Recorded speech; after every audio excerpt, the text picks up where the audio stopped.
Till last session we have discussed about the background jobs, how to do multitasking with background jobs.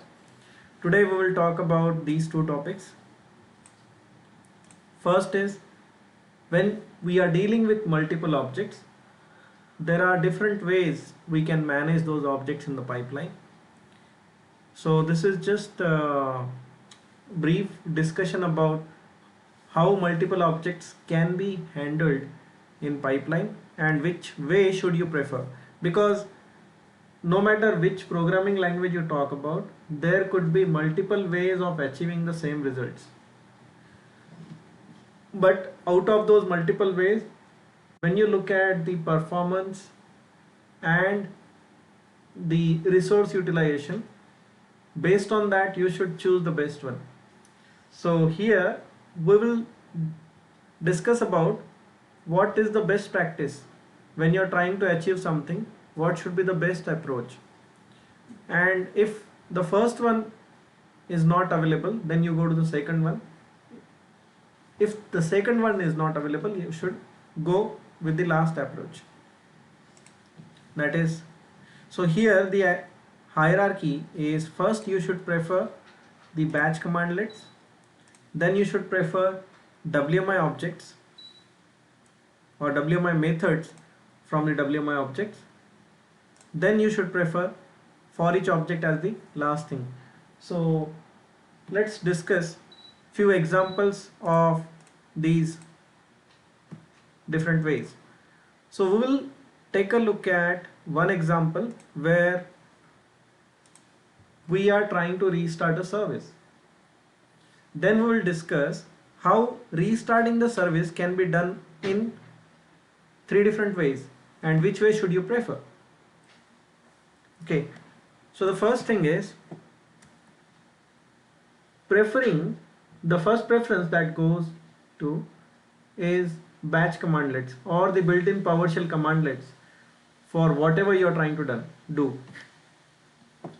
So here what are we trying to do? We are trying to restart a service, right? Suppose we are trying to restart the WinRM service. Get service WinRM. This will give us a WinRM service object, service controller object. You can pipe it to restart service.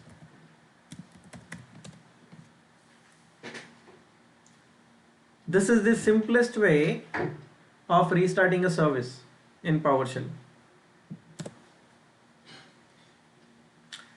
But assuming that there is no commandlet called restart service, then how do you restart a service if there is no commandlet called restart service? First you have to stop the service, then you have to start the service. So first stop -service -pass through. We have seen this example earlier in some other cases also. Then start -service. Here pass through is not mandatory, it is optional. Just in case you want to see the output, you should use pass through with start service. Otherwise only stop service is the commandlet, the middle one, which requires pass through. Now this is also going to do the same thing. It is going to stop the service, start the service. Ultimately it is restarting the service. In both the cases, in first example and in the second one, we are using the built-in PowerShell commandlets. We are not using any other method, and this is the first preference. First you should try to find out, is there any built-in PowerShell commandlet which can help us do whatever we are trying to do. If this fails or there is no commandlet available, then you should move to the second preference, that is using WMI object. But before that, question is, why should you prefer these built-in commandlets? Because when Microsoft has developed these commandlets, they have taken care of the performance and the resource utilization issues.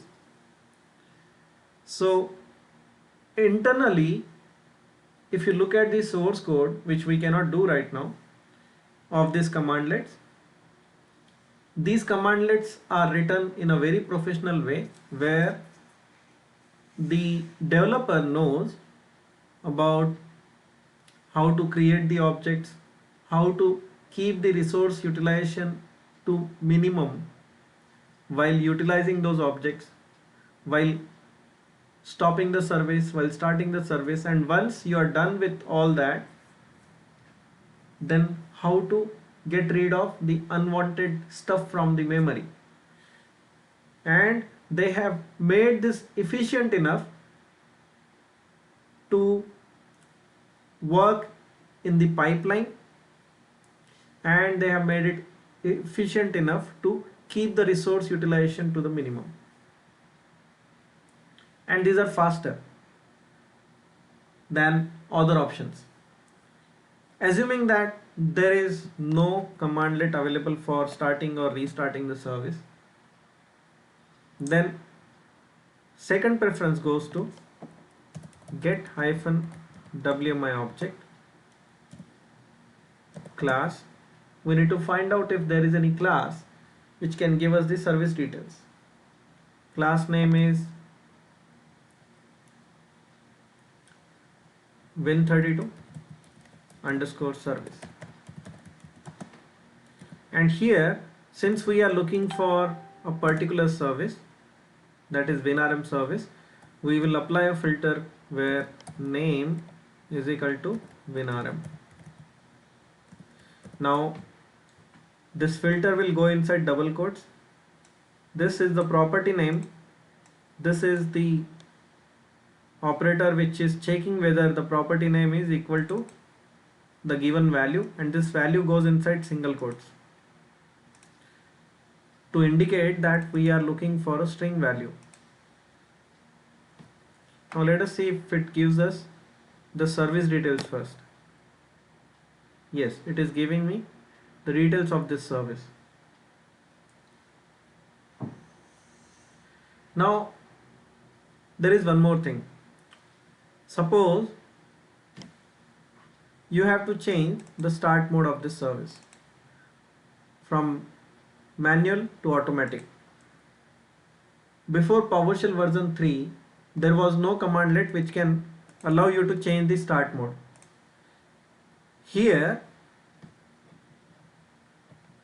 in PowerShell version 3 onwards, there is a commandlet called set-service which was not available earlier, using which you can change the startup type to automatic, manual or disabled, whatever, or at boot time. This was not available earlier. So that time developers, how they used to change the start mode of a service. Then comes the second option, that is WMI commandlets or WMI objects. Through WMI objects you can first check if there is any method which is available for achieving what you are trying to achieve. See here, there is a method called change start mode. Now we will discuss this. We did not discuss when we were discussing about WMI. Now we will discuss how the methods from the WMI objects can be invoked. Now in order to invoke the method, you have to use invoke WMI method. You have to redirect the output of your get WMI object commandlet to invoke WMI method and specify the name of the method. Here the name of the method is change start mode, and this method requires some input. You have to give a string of which will go as argument list. This is the argument. Whatever input you give to a method, that is an argument which goes with argument list. Now I will change it to automatic.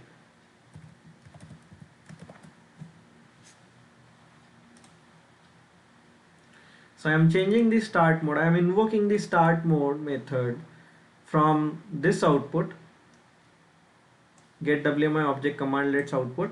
Before I do that, I have checked the methods using get member, member type methods.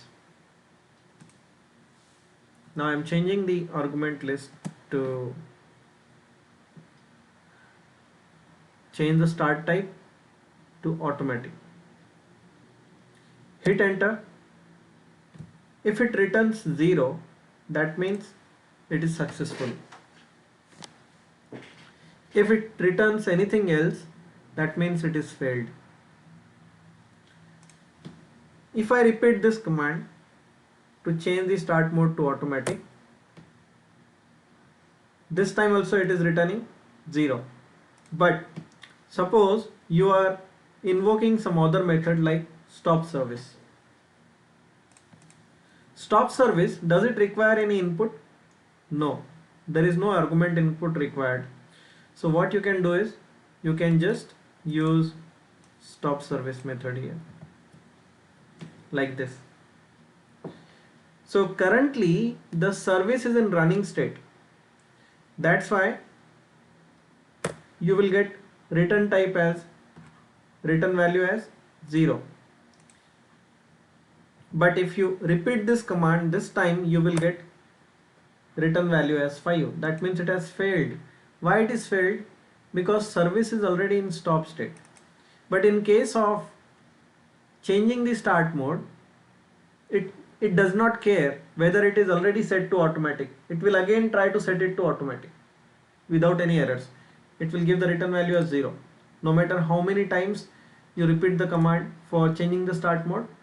But here it cannot stop a service again if it is already in stop state. This time if you use another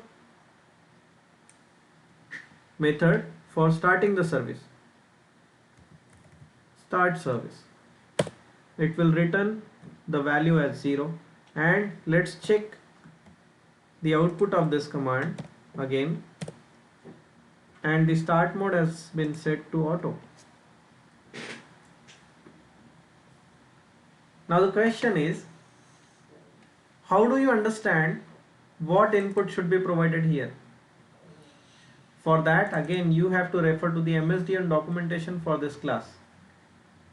Win32_service, you have to, let me show you.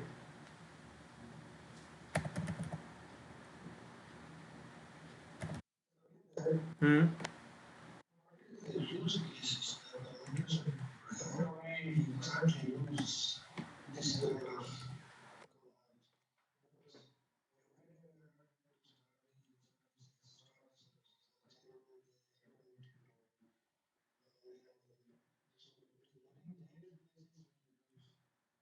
So maybe for you it is rare, but those who are into such roles where they have to perform some diagnostics, they need to perform some like there is a process.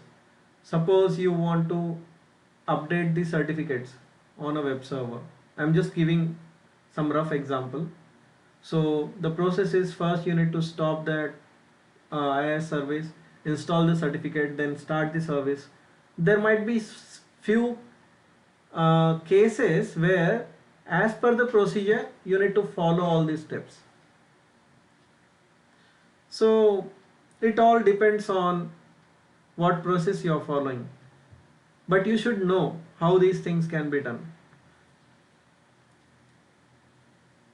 Sometimes as a bigger process or bigger procedure, there are few steps which are involved, like starting the service, stopping the service, and this is very common for some maintenance activities. So when you are automating some maintenance activities, before you make some changes you need to stop the service, then after making the changes you need to start or restart the service. So there are a lot of use cases which are currently used in production.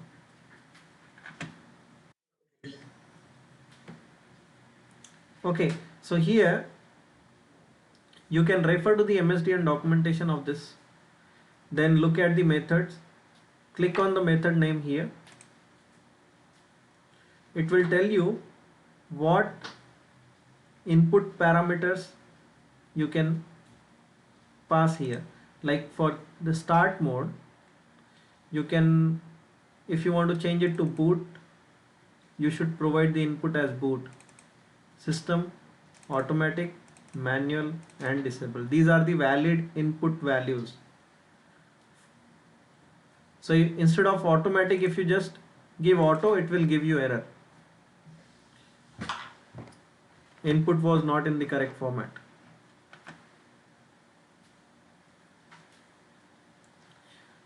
So this is how you can make use of WMI methods. And for performing the same thing, suppose you are doing this with multiple services. Get service WinRM, comma bits. For example, these two services. There can be 100 such services. Either you can give it comma separated, or you can give it from the input text file. We have already seen how to make use of input text file. You can pipe it to, assuming that there is no method available, there is no built-in commandlet available for restarting the service. You can pipe it to get member and member type methods.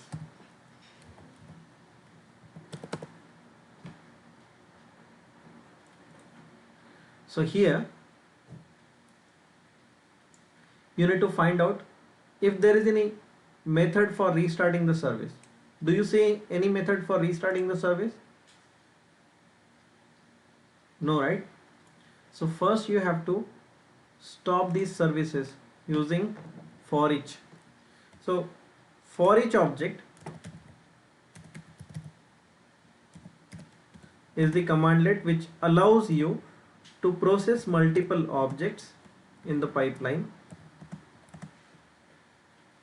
And here, when you are getting multiple objects as a result of this commandlet, each object can be handled using $PS item,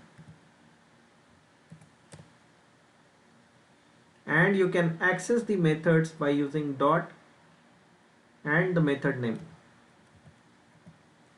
Like for stopping the service, you can make use of stop method like this. There is an alias for $PS item, that is $_. We already know $_ represents the current object in the pipeline. So this is how you can stop these services. We will get error for bit service because it is already in stop state. Now if you try to start it, there is a method for starting, like start, and always a method will be followed by a pair of round brackets. Those services are started now. Now if you go back and check the status, those are running. Let me run the stop command again, and if I check the status again, those are stopped. I am starting it again using for each object. So this is how you can handle or achieve the same thing in multiple ways, and the first preference should go to the batch commandlets, that is built-in commandlets. And with for each object you can not only access the properties, you can also access the not only access the methods, you can also access the properties. For example, suppose I want to see only the display name, I can use $_.display name. Suppose I want to build a sentence, by using this. Like for example, if you want to get the display name, you have to put this display name inside dollar parenthesis. Remember this. If you forget this, you will not get the results. I will show you why. Dollar parenthesis is important. So here, suppose you want to build a sentence like whatever is the service name is in whatever is the current state of that service. So the current state will be captured using dollar underscore dot status.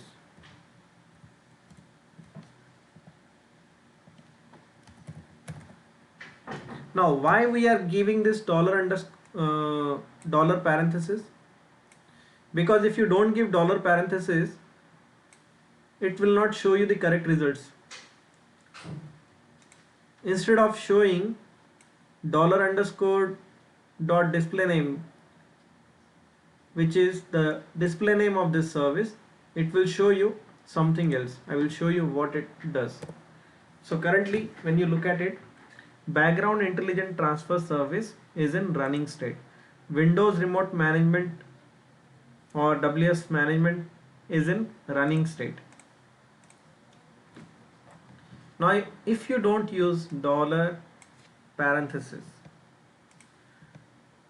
see what happens. Now if you look at it, you will notice that the color coding has changed, and whatever appears in the color of the quotes, what is the color of these double quotes? It is light red color, right? Or pink color. So everything which appears in pink color will be displayed literally on screen. So let's see what output we get. See here, dollar underscore has been converted to system.serviceprocess.serviceController. That is the data type of that object. So we are getting a service controller object, right? So it cannot show the complete object with all these properties and their values in a single place. So instead of that, it is showing us the data type. And look at this dot display name. Here this dot display name is shown literally after the data type. And again, this dollar underscore is converted to system.serviceprocess.serviceController, and dot status and state is shown literally. Why? Because just remember one thumb rule. You don't need to get confused. Only one simple rule is, within the double quotes, whatever appears in the color same as the double quotes. So here the double quotes color is pink. Whatever text you see is appearing in pink will be shown literally on screen, and whatever is shown in a different color will get translated to something else. So here that something else is system.serviceprocess.serviceController.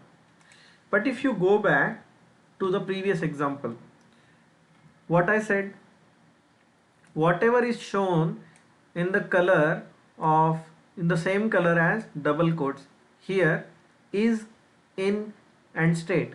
These three words were shown in the color of double quotes. Rest anything that you see here is not in the same color, it is in a different color. White, red, white, right? Now this time anything which is not shown in this color of the double quotes will get translated to something else.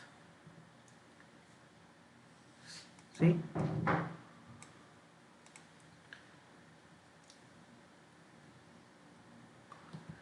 Any questions?